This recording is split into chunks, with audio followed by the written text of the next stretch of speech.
Kamu tahu enggak, ada satu kekuatan yang sering diremehkan tapi justru ditakuti oleh banyak orang.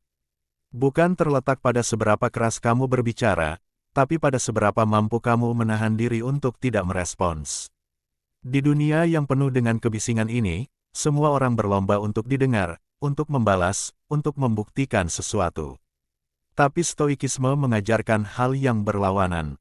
Semakin sedikit kamu bereaksi, semakin besar kendali yang kamu miliki atas diri kamu sendiri. Bayangkan ini, saat seseorang mencoba memancing emosimu, berharap kamu terpancing. Namun yang mereka temui hanyalah ketenangan yang tak tergoyahkan. Disitulah kekuatan sejati muncul bukan dari kata-kata, tapi dari keheningan yang penuh kesadaran. Pertanyaannya, apakah kamu cukup kuat untuk diam ketika orang lain berharap kamu bereaksi? Kekuatan dalam keheningan seringkali tidak disadari karena dunia modern mengajarkan kita hal yang sebaliknya. Bahwa kita harus selalu bereaksi, selalu punya pendapat, selalu membalas setiap kata dan perlakuan. Namun dalam stoikisme justru disitulah jebakannya. Semakin kamu merasa harus merespons segalanya, semakin kamu kehilangan kendali atas dirimu sendiri. Keheningan bukan sekedar tidak berbicara, melainkan sebuah bentuk disiplin batin. Kemampuan untuk menahan dorongan impulsif yang muncul seketika saat emosi tersentuh. Bayangkan setiap hinaan, kritik atau provokasi sebagai umpan yang dilemparkan kepadamu. Kebanyakan orang langsung menggigitnya tanpa sadar lalu terseret dalam emosi, perdebatan, dan penyesalan. Tapi seorang stoik melihatnya berbeda. Ia berhenti sejenak, mengamati, lalu memilih untuk tidak terpancing. Disitulah letak kekuatan yang sesungguhnya. Bukan pada seberapa cepat kamu membalas, tapi pada seberapa dalam kamu mampu mengendalikan dirimu. Marcus Aurelius pernah mengingatkan bahwa ketenangan pikiran adalah benteng yang tidak bisa ditembus oleh dunia luar kecuali kita sendiri yang membukanya. Setiap kali kamu bereaksi berlebihan, kamu seperti membuka gerbang itu dan mengizinkan orang lain masuk untuk mengacaukan ketenanganmu. Sebaliknya, saat kamu memilih diam, kamu sedang menutup rapat pintu tersebut.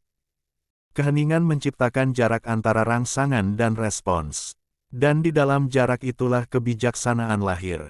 Kamu tidak lagi menjadi budak emosi, melainkan pengamat yang sadar yang bisa melihat situasi secara utuh tanpa berburu-buru mengambil kesimpulan.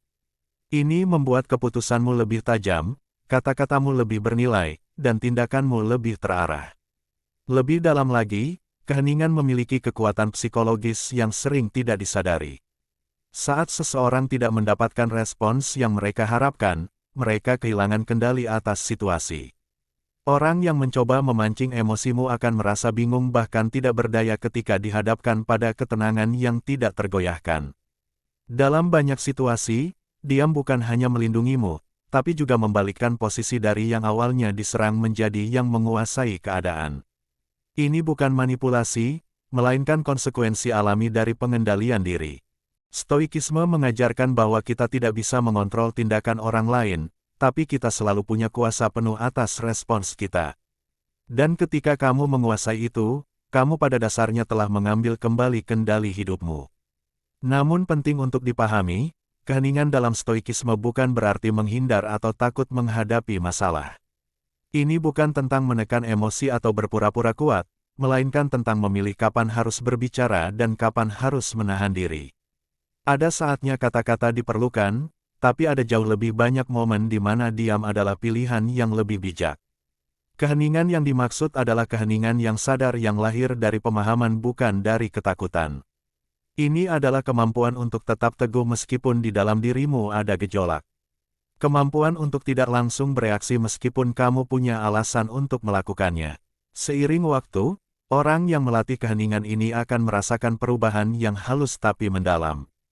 Mereka tidak lagi mudah tersinggung, tidak mudah terbawa suasana, dan tidak lagi merasa perlu membuktikan sesuatu kepada semua orang. Energi yang sebelumnya habis untuk merespons hal-hal kecil kini tersimpan untuk hal yang benar-benar penting. Pikiran menjadi lebih jernih, hati menjadi lebih tenang, dan tindakan menjadi lebih tepat sasaran. Di mata orang lain mungkin terlihat sederhana, hanya diam, tapi di balik itu ada proses panjang pengendalian diri, kesadaran dan kedewasaan emosional. Dan pada akhirnya kekuatan dalam keheningan bukan tentang bagaimana orang lain melihatmu, tapi tentang bagaimana kamu berdiri kokoh di dalam dirimu sendiri. Saat kamu tidak lagi merasa perlu bereaksi terhadap segala hal, kamu mencapai tingkat kebebasan yang jarang dimiliki banyak orang. Kamu tidak lagi mudah digoyahkan oleh opini, tidak lagi terikat pada validasi, dan tidak lagi kehilangan arah hanya karena tekanan dari luar. Disitulah keheningan berubah menjadi kekuatan yang sesungguhnya. Bukan karena ia sunyi, tapi karena ia penuh kendali, kesadaran dan keteguhan yang tidak mudah runtuh oleh apapun. Menguasai diri sendiri adalah inti dari semua ajaran stoikisme. Namun justru menjadi hal yang paling solid dilakukan oleh kebanyakan orang. Kita sering berpikir bahwa kekuatan berarti mampu mengendalikan orang lain, mempengaruhi situasi, atau memenangkan setiap perdebatan. Padahal menurut para filsuf stoik seperti Epictetus, kekuatan sejati bukan terletak di luar, melainkan sepenuhnya berada di dalam pada kemampuan untuk mengendalikan pikiran, emosi, dan respons kita sendiri. Dunia akan selalu penuh dengan hal-hal yang tidak bisa kita atur. Sikap orang lain, keadaan yang tidak adil, bahkan hasil dari usaha kita. Tapi ada satu wilayah yang selalu berada dalam kendali kita dan itu adalah bagaimana kita memilih untuk merespon semuanya. Setiap hari tanpa disadari kita diuji dalam hal kecil. Komentar yang menyinggung, perlakuan yang tidak menyenangkan, atau situasi yang tidak berjalan sesuai harapan. Kebanyakan orang langsung bereaksi, emosi muncul, kata-kata keluar tanpa filter, dan akhirnya mereka menyesal. Disinilah perbedaan antara orang biasa dan seorang stoik terlihat jelas.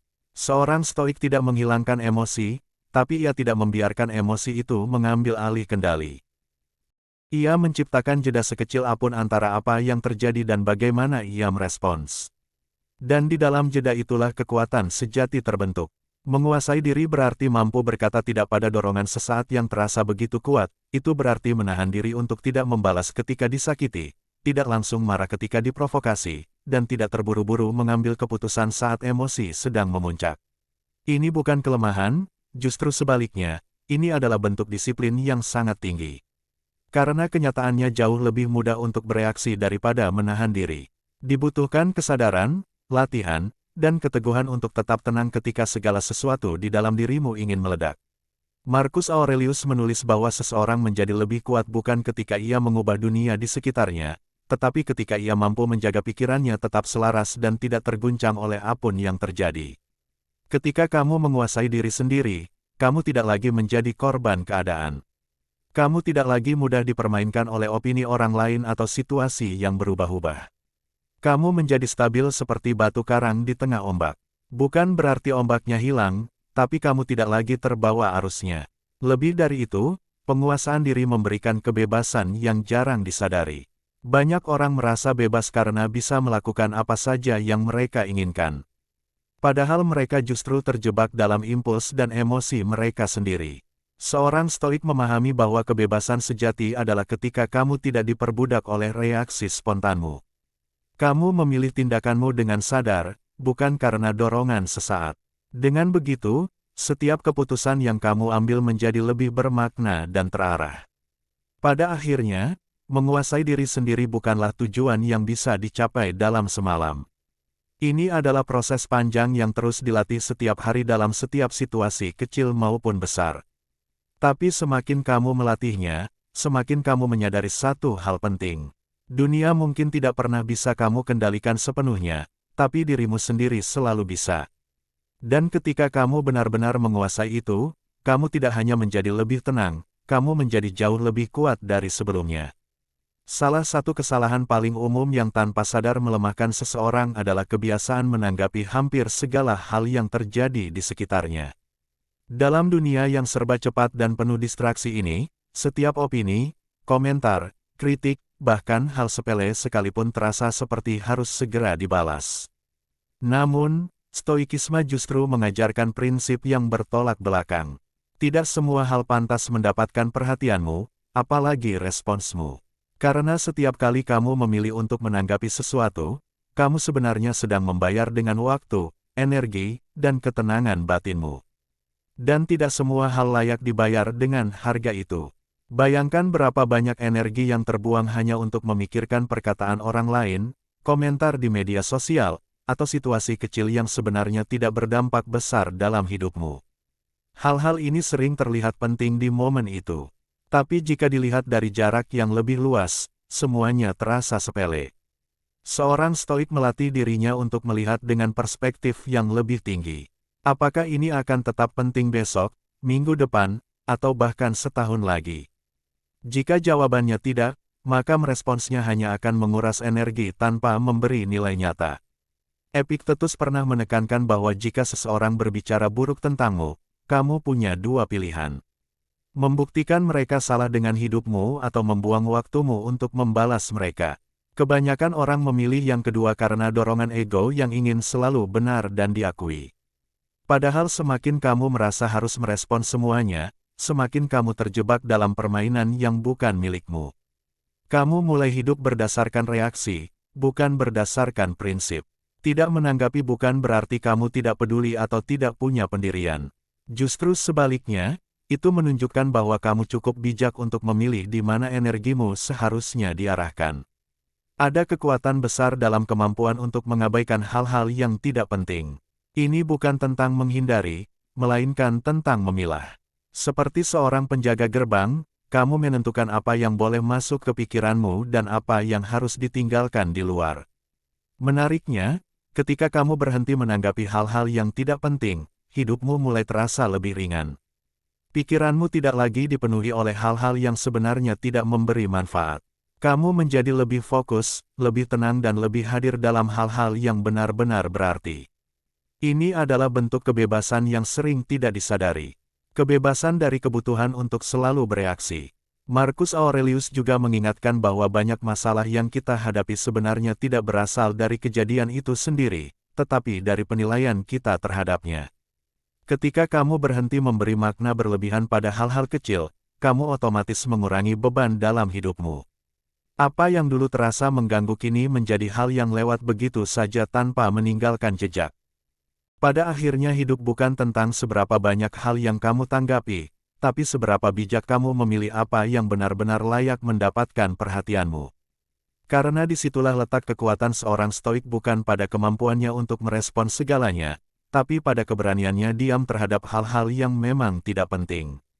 Dan dari situ perlahan kamu mulai mengambil kembali kendali atas hidupmu dengan cara yang sederhana tapi sangat mendalam. Kebanyakan orang hidup seolah-olah setiap hal yang terjadi menuntut respon dari mereka.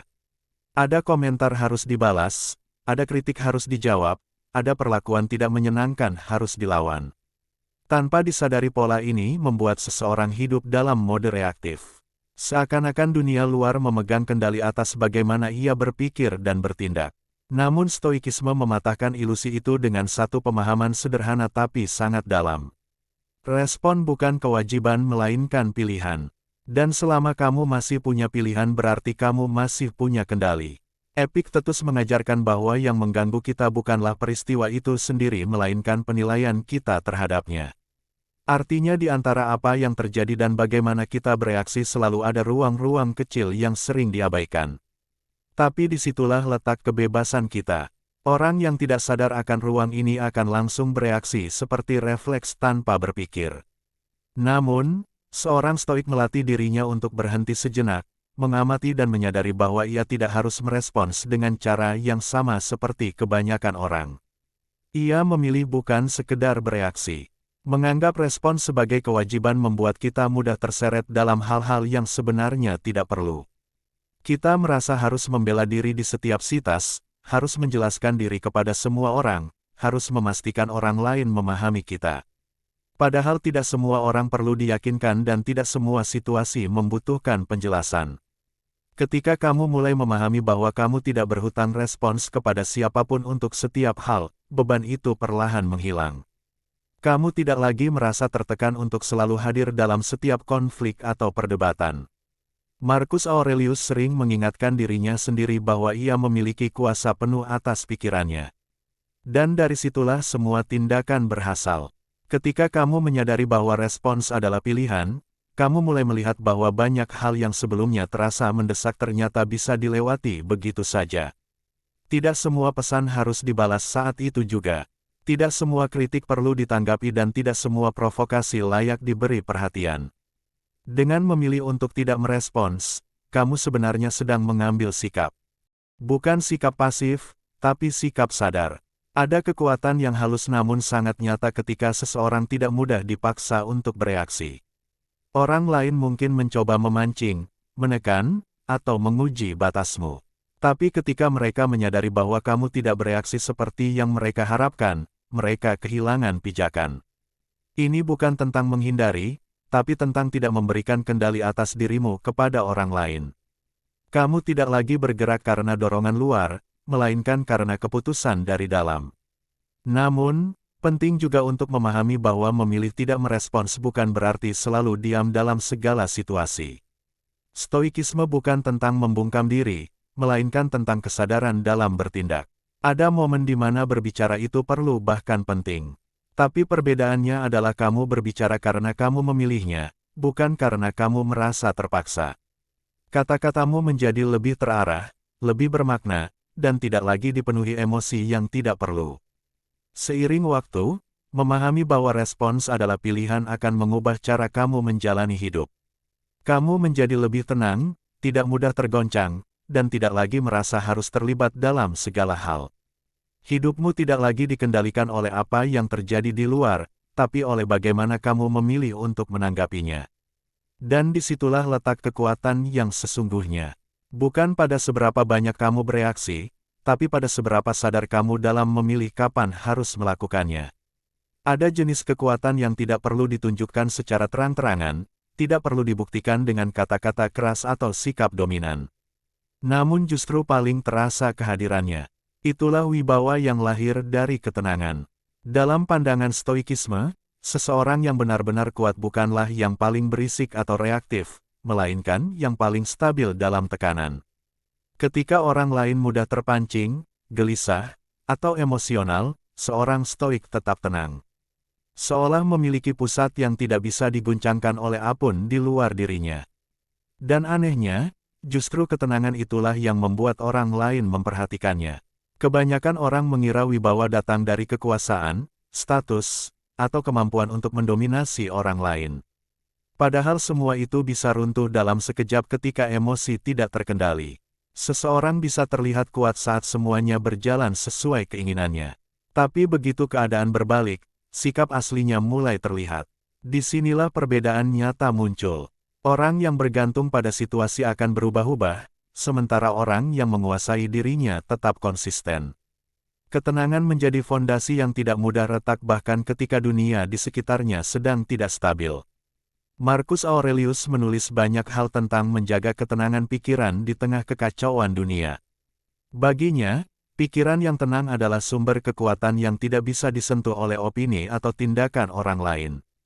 Ketika kamu tidak mudah bereaksi, tidak mudah tersinggung, dan tidak terburu-buru dalam mengambil keputusan, kamu menciptakan kesan yang dalam. Bukan karena kamu berusaha terlihat kuat, tapi karena kamu memang tidak mudah digoyahkan. Orang lain mungkin tidak selalu mengerti, tapi mereka bisa merasakannya.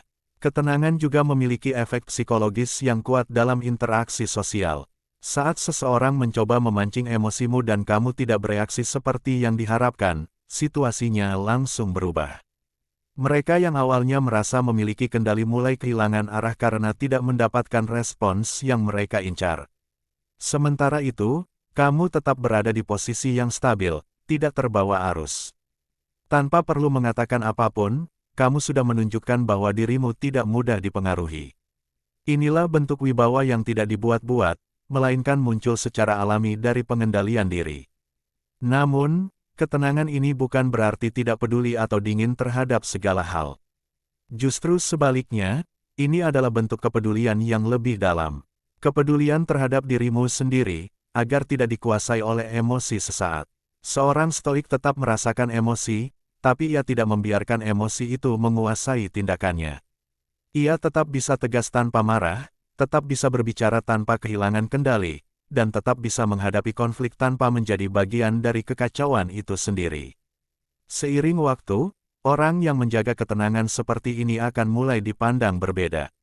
Bukan karena mereka mencari perhatian, tapi karena kehadiran mereka membawa stabilitas. Di tengah keramaian yang penuh reaksi berlebihan, ketenangan menjadi sesuatu yang langka. Dan justru karena kelangkaannya, ia memiliki nilai yang tinggi. Orang akan lebih mendengarkan ketika kamu berbicara, lebih menghargai ketika kamu bertindak karena mereka tahu bahwa semuanya dari kesadaran, bukan dari emosi sesaat. Pada akhirnya, wibawa sejati tidak dibangun dari apa yang kamu tunjukkan keluar, tapi dari apa yang kamu jaga di dalam. Ketika pikiranmu tenang, responsmu terukur, dan emosimu terkendali, kamu tidak perlu berusaha terlihat kuat. Kekuatan itu akan terlihat dengan sendirinya. Dan disitulah ketenangan berubah menjadi sesuatu yang jauh lebih dari sekedar sikap. Ia menjadi identitas, menjadi cara kamu hadir di dunia dan menjadi sumber wibawa yang tidak mudah tergantikan oleh apapun. Banyak orang mengira bahwa kekuatan ditunjukkan dengan selalu siap menghadapi konflik, membalas setiap serangan, dan memenangkan setiap perdebatan. Namun, Stoikisme justru melihatnya dari sudut yang lebih dalam. Bukan semua konflik layak dimenangkan dan tidak semua pertempuran perlu diikuti. Ada konflik yang memang penting dan harus dihadapi. Tapi jauh lebih banyak yang sebenarnya tidak membawa nilai apapun selain menguras energi, waktu, dan ketenangan batin. Disinilah kebijaksanaan seorang stoik diuji bukan pada keberaniannya untuk melawan, tetapi pada kemampuannya untuk memilih mundur dari hal-hal yang tidak perlu. Seringkali konflik bermula dari hal kecil, perbedaan pendapat, nada bicara yang salah ditafsirkan, atau komentar yang terasa menyinggung. Hal-hal ini jika langsung direspon secara emosional bisa dengan cepat membesar menjadi pertikaian yang tidak proporsional. Kebanyakan orang terjebak dalam siklus ini karena dorongan untuk selalu membela diri dan tidak mau kalah, ego mengambil alih dan tanpa disadari mereka sudah terlibat dalam konflik yang sebenarnya bisa dihindari sejak awal. Seorang stoik memahami bahwa tidak semua hal perlu ditanggapi dan dengan menahan diri di momen awal, ia seringkali mencegah konflik sebelum sempat tumbuh. Epictetus mengajarkan bahwa jika seseorang berhasil membuatmu marah, itu berarti mereka telah mengambil alih kendali atas dirimu. Dari sudut pandang ini, setiap konflik emosional yang tidak perlu sebenarnya adalah bentuk kekalahan. Bukan karena kamu kalah argumen, tapi karena kamu kehilangan kendali atas dirimu sendiri. Maka menghindari konflik bukanlah tanda kelemahan, melainkan strategi untuk mempertahankan kendali tersebut. Kamu tidak lari dari masalah. Kamu hanya menolak untuk masuk ke dalam permainan yang tidak memberimu keuntungan apapun. Menariknya, dengan tidak terlibat dalam konflik yang tidak perlu, kamu justru menjaga energimu untuk hal-hal yang benar-benar penting. Hidup ini terbatas dan energi mental kita juga tak terbatas. Setiap perdebatan yang tidak bermakna, setiap emosi yang meledak sia-sia, semuanya mengurangi kapasitasmu untuk fokus pada tujuan yang lebih besar. Seorang stoik memilih dengan sangat hati-hati di mana ia akan berperang dan seringkali kemenangan terbesar justru datang dari keputusan untuk tidak bertarung sama sekali. Marcus Aurelius sering mengingatkan bahwa banyak orang bertindak berdasarkan ketidaktahuan bukan niat jahat. Dengan memahami ini, kemarahan perlahan berubah menjadi pemahaman. Ketika kamu melihat bahwa orang lain mungkin hanya bereaksi dari luka, kebiasaan, atau keterbatasan mereka sendiri, keinginan untuk membalas menjadi berkurang. Ini tidak berarti kamu membenarkan tindakan mereka, tapi kamu memilih untuk tidak membiarkan tindakan itu merusak ketenanganmu. Namun, penting untuk dibedakan antara menghindari konflik yang tidak perlu dengan menghindari tanggung jawab. Stoikisme tidak mengajarkan untuk diam dalam ketidakadilan atau membiarkan hal penting berlalu begitu saja. Ada saatnya kamu harus berdiri teguh dan berbicara. Tapi perbedaannya terletak pada niat dan kesadaran.